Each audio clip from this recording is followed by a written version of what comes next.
यह है दिव्य अस्त्रों की गाथा, एक ऐसी श्रृंखला जहां हम जानेंगे उन अद्भुत और अलौकिक शस्त्रों की कहानियां जो केवल युद्ध का साधन नहीं थे, बल्कि ब्रह्मांडीय शक्तियों का मूर्त रूप थे। पिछली कड़ी में हमने जाना वज्र की दिव्यता, वह शक्ति जो राशि दधीचि के तप और बलिदान से उत्पन्न हुई और इंद्र के कर में धर्म की विजय का माध्यम बनी।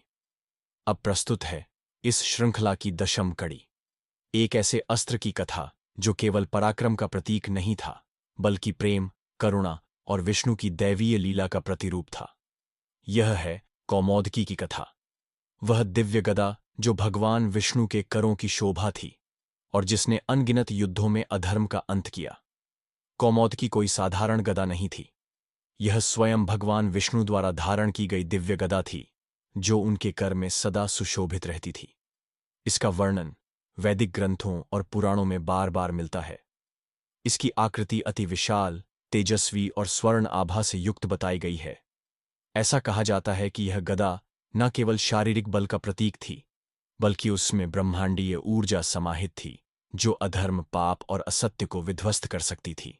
कौमोदकी का प्रयोग भगवान विष्णु ने अनेक बार असुरों के विरुद्ध किया, चाहे वह हिरण्याक्ष हो, मधुकैटभ या फिर महाभारत में श्रीकृष्ण के रूप में जरासंध और अन्य आतताई राजाओं के विरुद्ध। यह गदा न केवल शत्रु के शरीर को चूर करती थी, बल्कि उसके अभिमान और अहंकार को भी तोड़ डालती थी। कौमोदकी की कथा केवल शक्ति की नहीं, बल्कि संतुलन की भी है। यह बताती है कि जब सृष्टि में विषमता बढ़ जाए, जब अधर्म अपनी सीमा लांघे, तब ईश्वर का दिव्य कर उस गदा को उठाता है, जो केवल दंड नहीं, धर्म का संरक्षण है। यह अस्त्र हमें यह सिखाता है कि करुणा के साथ शक्ति और प्रेम के साथ न्याय, यही धर्म की सच्ची परिभाषा है। ऐसी ही और दिव्य अस्त्रों की रहस्यमयी कथाएं जानने के लिए जुड़े रहिए हमारे साथ, क्योंकि अगली कड़ी में करेंगे परिचय उस त्रिशक्ति से युक्त शस्त्र से, जो संहार, सृजन और संरक्षण तीनों शक्तियों का प्रतीक है।